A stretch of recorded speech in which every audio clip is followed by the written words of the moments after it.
नमस्कार, कार्यक्रम parliament this week में आपका स्वागत है और मैं हूं आपके साथ अर्चना मिश्रा। संसद टीवी के इस खास कार्यक्रम में हम बात करेंगे राष्ट्रपति, उपराष्ट्रपति, लोकसभा अध्यक्ष और प्रधानमंत्री से जुड़ी कुछ खास खबरों की। साथ ही डालेंगे नजर लोकतंत्र और संसद भवन परिसर से जुड़ी तमाम गतिविधियों पर। तो शुरुआत करते हैं पार्लियामेंट दिस वीक की, लेकिन सबसे पहले नजर हेडलाइंस पर। 16वें सिविल सेवा दिवस पर आयोजित समारोह में उपराष्ट्रपति का संबोधन। कहा, विकसित भारत के लिए लोक सेवकों की अहम भूमिका। संघ शासित प्रदेशों और राज्यों के प्रशासन में एकरूपता को संवैधानिक रूप से बताया जरूरी। संसद भवन के जीएमसी बालयोगी सभागार में राज्यसभा दिवस समारोह का आयोजन।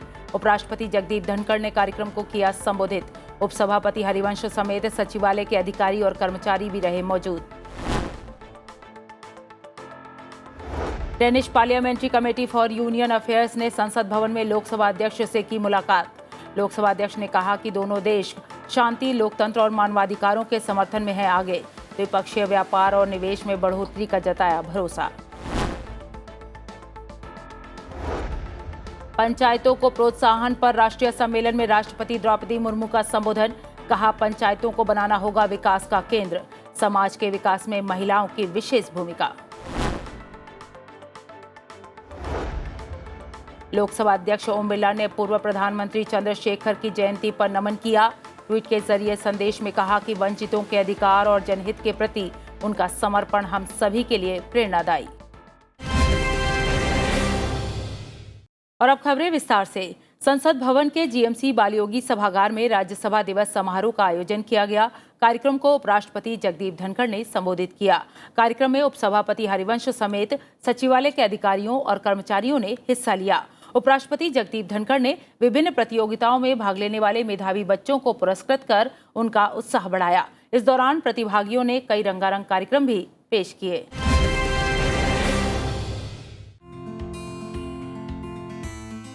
संसद भवन परिसर के जीएमसी बालयोगी सभागार में राज्यसभा दिवस समारोह का आयोजन किया गया। उपराष्ट्रपति और राज्यसभा के सभापति जगदीप धनखड़ ने दीप प्रज्वलित कर राज्यसभा दिवस 2023 के उत्सव का उद्घाटन किया। समारोह के दौरान राज्यसभा के उपसभापति हरिवंश के अलावा राज्यसभा के महासचिव पीसी मोदी, लोकसभा के महासचिव उत्पल कुमार सिंह के अलावा सचिवालय के कई वरिष्ठ अधिकारी मौजूद थे। उपराष्ट्रपति और राज्यसभा के सभापति जगदीप धनखड़ ने राज्यसभा दिवस पर आयोजित समारोह के दौरान विभिन्न प्रतियोगिताओं में विजेता रहे राज्यसभा कर्मचारियों के बच्चों को सम्मानित कर उनका उत्साह बढ़ाया। सचिवालय के कर्मचारियों को संबोधित करते हुए उपराष्ट्रपति और राज्यसभा के सभापति जगदीप धनखड़ ने कहा कि परिवार को खुश रखना और स्वस्थ रखना जरूरी है। इसके साथ ही देश का भ्रमण करने और भारत को जानने का सुझाव दिया। मैं ये मानकर चलता हूं कि आज के इस कार्यक्रम के बाद निश्चित रूप से पूरी साल के लिए कार्यक्रम बनाएंगे परिवार के साथ।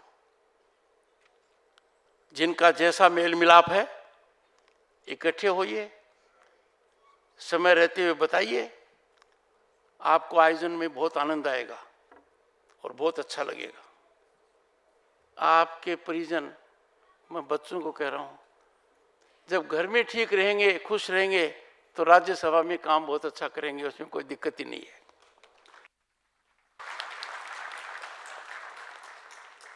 मैं दावे के साथ कह सकता हूं, जितनी प्रतिभा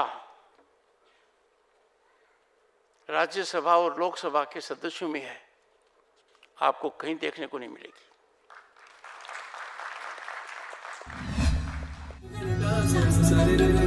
राज्यसभा सचिवालय के कर्मचारियों और उनके परिवार के सदस्यों ने राज्यसभा दिवस 2023 के उत्सव में भाग लेकर शानदार प्रस्तुति दी।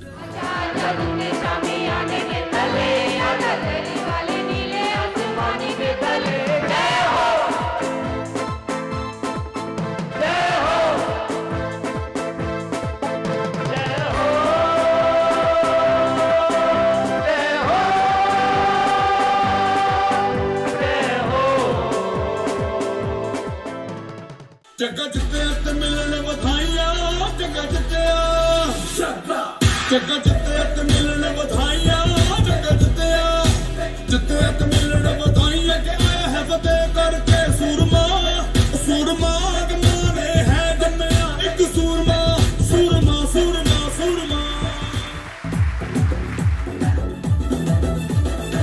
जिस पे उम्र मिटे लहरा वो झंडा हर गली घर में है लोहे का बंदा जिस पे उम्र मिटे लहरा वो झंडा हर गली घर में है लोहे का बंदा झंडा लोहा लाठी टूटी चीता योद्धा फूका शोले उजले शोले उजले शोले जिगरा शोले मेरे शोले जल जल शोले मेरे शोले धरती हिला देगी हर सीमा तोड़े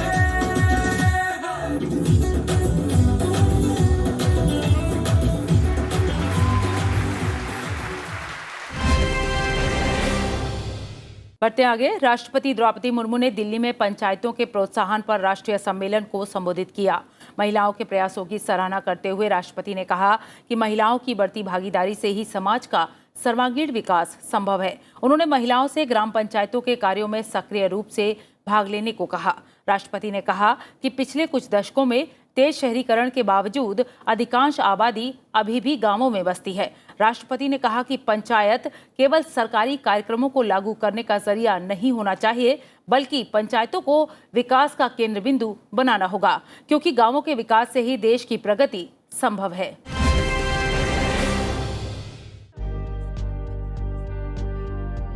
राष्ट्रपति द्रौपदी मुर्मू ने महिलाओं के प्रयासों की सराहना करते हुए कहा कि पंचायत में महिलाओं की बढ़ती भागीदारी से ही समाज का सर्वांगीण विकास संभव है।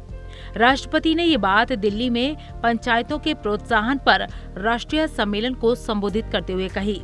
राष्ट्रपति द्रौपदी मुर्मू ने सम्मेलन का उद्घाटन करने के साथ ही राष्ट्रीय पंचायत पुरस्कार प्रदान किए। इस अवसर पर राष्ट्रपति द्रौपदी मुर्मू ने कहा कि महिलाओं को अपने लिए, अपने परिवार के लिए और समाज के लिए निर्णय लेने के अधिकार होने चाहिए। किसी भी समाज के सर्वांगीण विकास के लिए महिलाओं की भागीदारी अत्यंत आवश्यक होती है। महिलाओं के पास अपने और अपने परिवार तथा समाज के भलाई के लिए अधिक से अधिक निर्णय लेने के अधिकार होनी चाहिए। ये अधिकार परिवार और ग्राम स्तर पर उनके सशक्तिकरण से प्राप्त होगा। मुझे ये जानकर प्रसन्नता होती है कि देश में 2,75,000 से अधिक ग्रामीण निकाय के 31,50,000 से अधिक निर्वाचित प्रतिनिधियों में 46% महिला प्रतिनिधि है।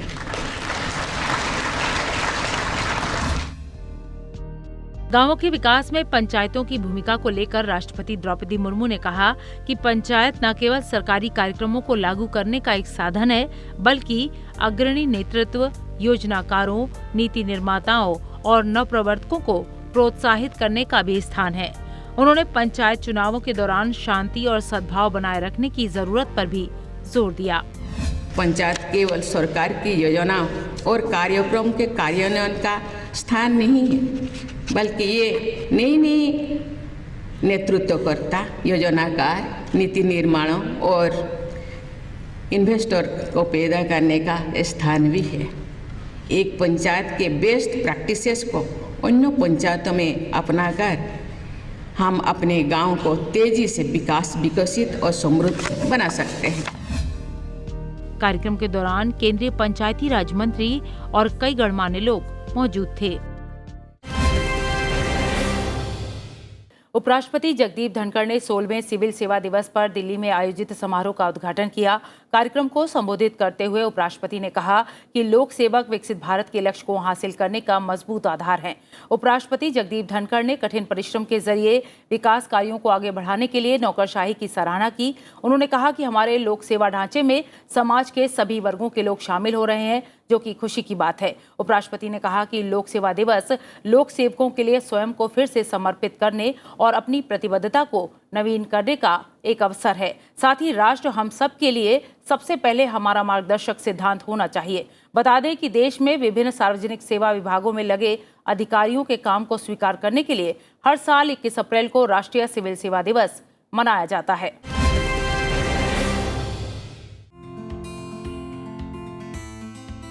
उपराष्ट्रपति जगदीप धनखड़ ने दिल्ली में 16वें लोक सेवा दिवस समारोह का उद्घाटन किया। समारोह को संबोधित करते हुए उपराष्ट्रपति ने कहा कि लोक सेवा दिवस लोक सेवकों के लिए स्वयं को फिर से समर्पित करने और अपनी प्रतिबद्धता को नवीनीकृत करने का अवसर है। उपराष्ट्रपति ने कहा कि 1947 में इस खास दिवस पर भारत के लौह पुरुष सरदार वल्लभ भाई पटेल ने लोक सेवकों को भारत का स्टील फ्रेम कहा था। उपराष्ट्रपति ने जोर देकर कहा कि भारत के हित को हमेशा सर्वोपरि रखना हमारा सामूहिक धर्म है। The theme of this year's Civil Service Day is indeed very apt. Viksit Bharat, aimed at empowering citizens and reaching the last mile. The theme underscores the government's firm resolve and commitment to achieving a more equitable and prosperous India for all its citizens by engaging in inclusive growth. Civil service is the fulcrum for achieving Viksit Bharat. Through its commitment to achieve Sankalp to Siddhi, this theme is reflection of the preamble of our Indian Constitution that seeks to secure for all citizens justice, liberty, equality and fraternity. A soothing scenario. The nation is fast marching on this path with your momentous contributions. कार्यक्रम के दौरान उपराष्ट्रपति जगदीप धनखड़ ने कठिन परिश्रम के जरिए विकास कार्यों को आगे बढ़ाने के लिए नौकरशाही की सराहना भी की।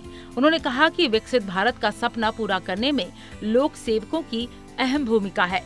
उन्होंने कहा कि यह खुशी की बात है कि हमारी लोक व्यवस्था में समाज के सभी वर्गों के प्रतिनिधि शामिल हो रहे हैं।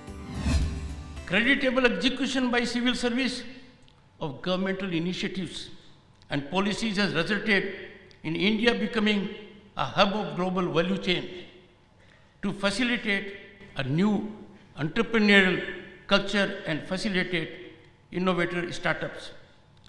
All these are now an essential part of public administration to meet the demands of an Atmanirbhar economy, our new mantra.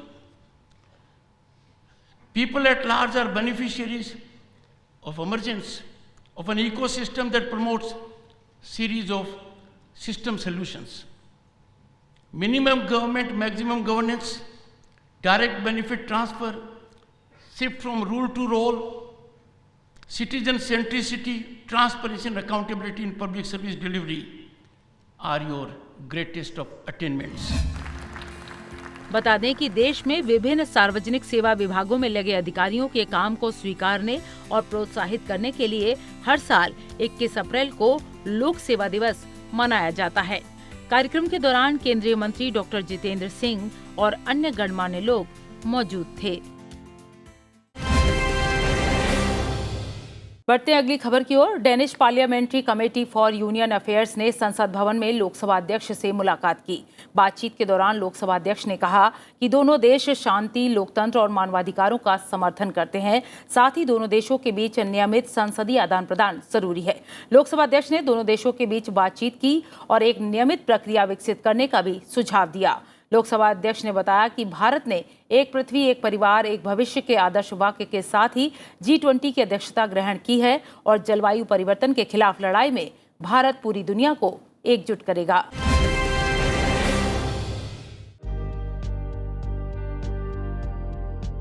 समिति के अध्यक्ष नील्स फ्लेमिंग हैंसेन के नेतृत्व में समिति के सदस्यों ने संसद भवन में लोकसभा अध्यक्ष ओम बिरला से मुलाकात की।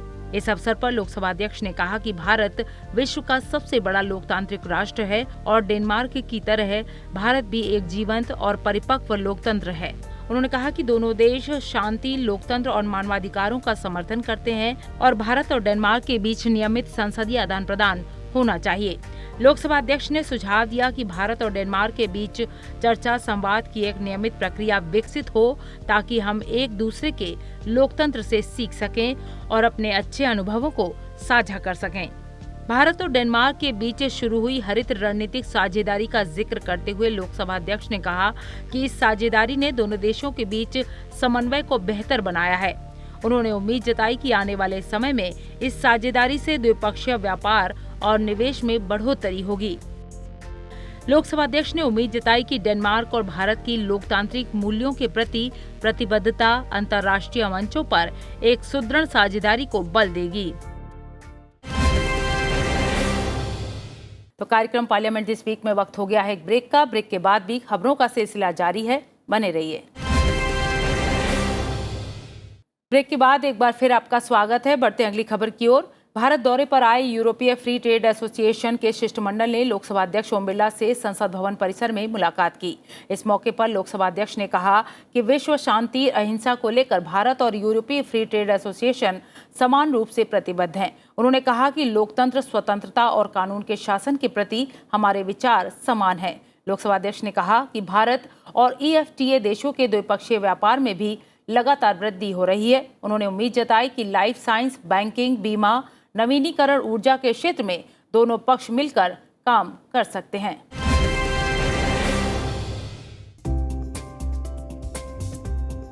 EFTA यानी यूरोपीय मुक्त व्यापार संघ संसदीय समिति ने लोकसभा अध्यक्ष ओम बिरला से संसद भवन में मुलाकात की। प्रतिनिधिमंडल का स्वागत करते हुए लोकसभा अध्यक्ष ने उम्मीद जताई कि यह यात्रा भारत और EFTA देशों के बीच द्विपक्षीय संबंधों को नई गति प्रदान करेगी। लोकसभा अध्यक्ष ने कहा कि भारत और EFTA देश विश्व शांति, अहिंसा, मानवाधिकारों और मौलिक स्वतंत्रता के लिए प्रतिबद्धता साझा करते हैं, जो कि एक जीवंत लोकतंत्र का आधार है।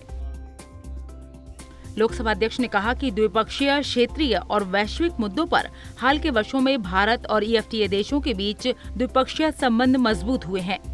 बातचीत के दौरान लोकसभा अध्यक्ष ओम बिरला ने भरोसा जताया कि भारत और EFTA देश बैंकिंग, बीमा, अनुसंधान, मत्स्य पालन, समुद्री परिवहन, नवीनीकरण ऊर्जा के क्षेत्रों में अपना सहयोग बढ़ाएंगे। लोकसभा अध्यक्ष ने इस बात पर जोर दिया कि भारत और EFTA देशों को हरित ऊर्जा के क्षेत्र में अधिक लाभ होगा, जिसमें EFTA देश विशेषज्ञता रखते हैं। लोकसभा अध्यक्ष ने कहा कि साल 2052 तक भारत में कामकाजी आयु वर्ग के लोगों की सबसे बड़ी आबादी होगी। उन्होंने कहा कि सरकार ने युवाओं के बीच उद्यमशीलता और कौशल को बढ़ावा देने के लिए नई नीतियों और योजनाओं की शुरुआत की है। उन्हें कुशल कार्यबल में बदलने के लिए उच्च शिक्षा और अनुसंधान और विकास में महत्वपूर्ण निवेश किए जा रहे हैं। लोकसभा अध्यक्ष ने प्रतिनिधिमंडल को जानकारी दी कि भारत ने एक पृथ्वी, एक परिवार, एक भविष्य विषय के साथ G20 की अध्यक्षता ग्रहण की है और वसुधैव कुटुंबकम में अपने विश्वास को दोहराया है। उन्होंने उम्मीद जताई कि ये दुनिया भर में दोस्ती और आपसी सम्मान को बढ़ावा देगा और अंतर्राष्ट्रीय क्षेत्र में लोकतांत्रिक मूल्यों और आर्थिक साझेदारी को मजबूत करेगा। लोकसभा अध्यक्ष ओम बिरला ने दिल्ली के एयरफोर्स ऑडिटोरियम में आयोजित JBM के 36वें वार्षिक समारोह में बतौर मुख्य अतिथि शिरकत की।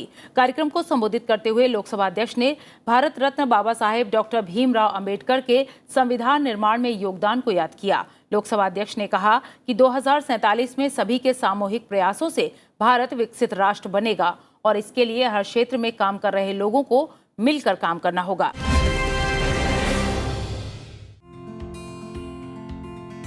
लोकसभा अध्यक्ष ओम बिरला ने JBM ग्रुप के अमृतकाल संकल्प सिद्धि यात्रा समारोह को संबोधित किया।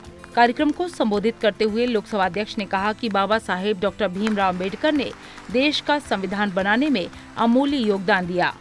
उन्होंने कहा कि भारत का संविधान विश्व का सबसे व्यापक संविधान है जो हमारे लोकतंत्र को सुदृढ़ करता है।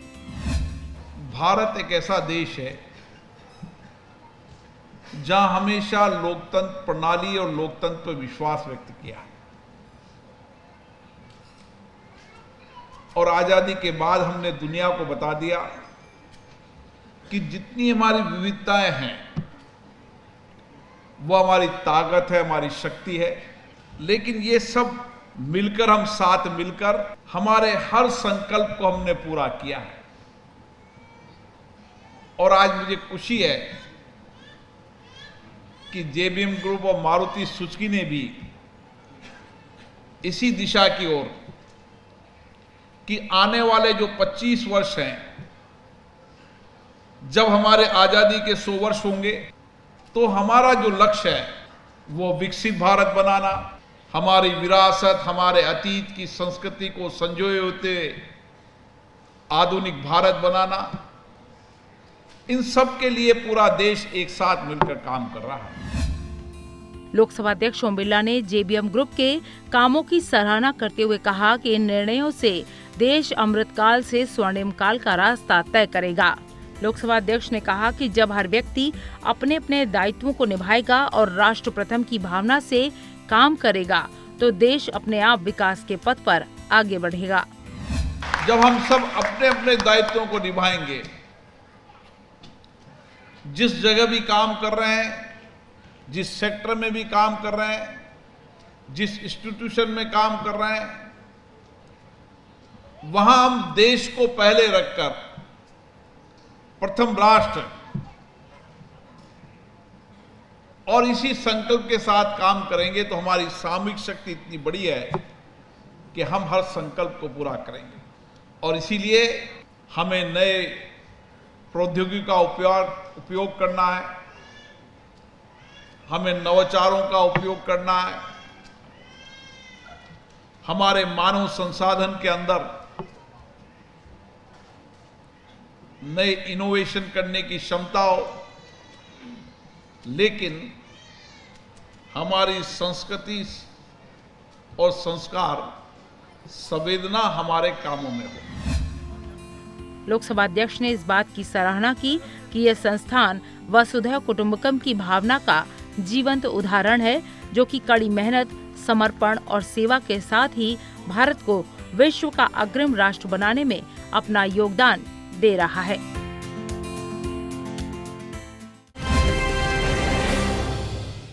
बढ़ते आगे, दिल्ली अग्निशमन सेवा के निदेशक अतुल गर्ग और अन्य वरिष्ठ अधिकारियों ने उपराष्ट्रपति जगदीप धनखड़ से मुलाकात की। ये मुलाकात उपराष्ट्रपति निवास पर हुई। उन्होंने देश भर में जारी अग्निशमन सेवा सप्ताह के अवसर पर उपराष्ट्रपति जगदीप धनखड़ को एक झंडा भी लगाया। देश भर में 14 अप्रैल से अग्नि से बचाव के लिए अग्निशमन सेवा सुरक्षा सप्ताह मनाया गया।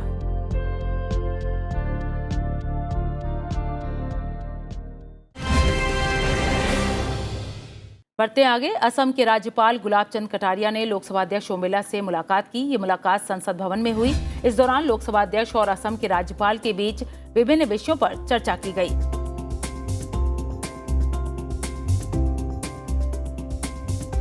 वहीं केरल विधानसभा के अध्यक्ष ने भी संसद भवन में लोकसभा अध्यक्ष ओम बिरला से मुलाकात की। इस दौरान संसदीय और अन्य मुद्दों पर विचारों का आदान प्रदान किया गया।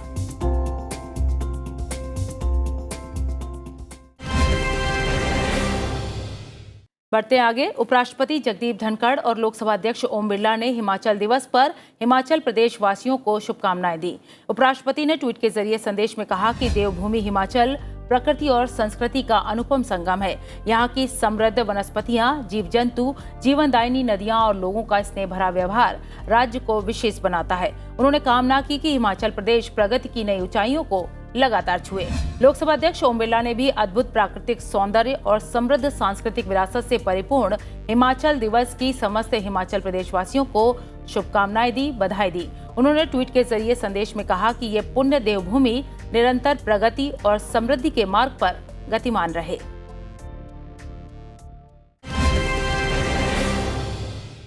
लोकसभा अध्यक्ष ओम बिरला ने पूर्व प्रधानमंत्री चंद्रशेखर की जयंती पर उनको याद किया। अपने ट्वीट के जरिए संदेश में लोकसभा अध्यक्ष ने कहा कि चंद्रशेखर जी राजनीति को सामाजिक आर्थिक बदलाव लाने का माध्यम मानते थे। जनहित के प्रति उनका समर्पण और वंचितों के अधिकार सुरक्षित करने के प्रति उनकी प्रतिबद्धता को सदैव याद किया जाएगा।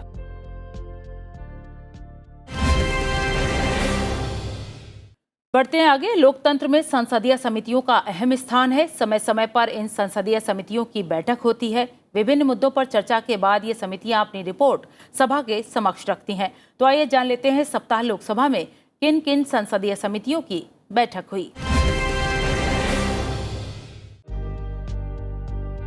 लोकसभा में संसदीय समितियों की बैठकों पर नजर डालें तो 17 अप्रैल 2023 को ग्रामीण विकास और पंचायती राज संबंधी समिति की बैठक हुई। 17 अप्रैल को ही संचार और सूचना प्रौद्योगिकी संबंधी समिति की बैठक संपन्न हुई। ऊर्जा संबंधी समिति की बैठक भी 17 अप्रैल 2023 को ही संपन्न हुई। 18 अप्रैल 2023 को लोक लेखा समिति की बैठक संपन्न हुई। 20 अप्रैल 2023 को श्रम, कपड़ा और कौशल विकास संबंधी समिति की बैठक संपन्न हुई। सरकारी उपक्रमों संबंधी समिति की बैठक भी 20 अप्रैल 2023 को ही संपन्न हुई। तो कार्यक्रम पार्लियामेंट दिस वीक में इतना ही, लेकिन जाने से पहले एक जरूरी बात, आप इस कार्यक्रम को संसद टीवी के YouTube चैनल पर भी देख सकते हैं। हमें आपके फीडबैक का इंतजार रहेगा। अगले हफ्ते फिर मिलेंगे लोकतंत्र और संसद से जुड़ी अहम खबरों के साथ। तब तक के लिए मुझे दीजिए इजाजत। नमस्कार।